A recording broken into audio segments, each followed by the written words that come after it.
Glebe Farm Estate is a small housing estate very much in the centre of Birmingham.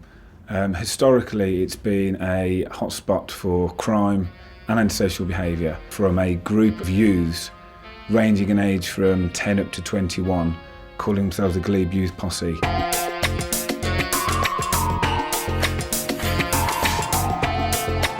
wouldn't actually come out of your house after 8 o'clock at night. Anybody that was out, they were cautious. A lot of things here, like they're smoking the weeds and drinking the beers up and down and standing in front of the shop all the time. And if I call the police, time the police comes, right, they run away.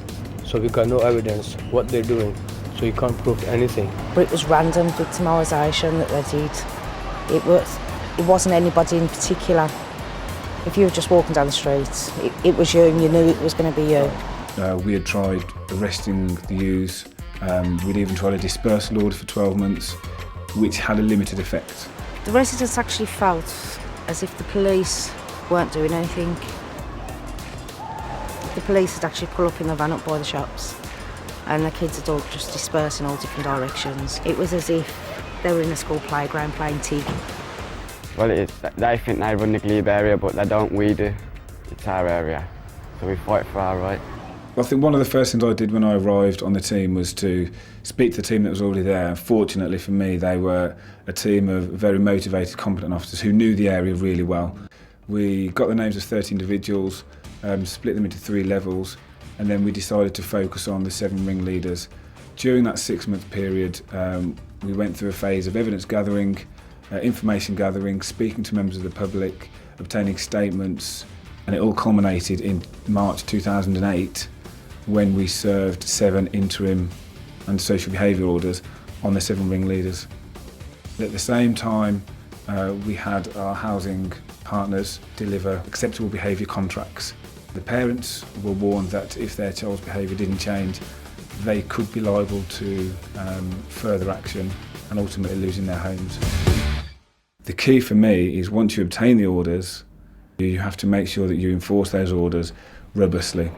But I made sure that once they were obtained, on a daily basis we'd be out looking for the individuals and making sure that they were enforced. There's actually kids playing in the park now, which you wouldn't see that before. And it's basically safer for people. I mean, 5 months ago I wouldn't even afford to be.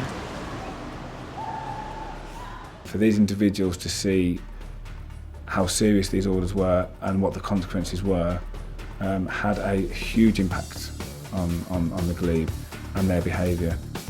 The majority of the group have now engaged with the youth project that works in the area.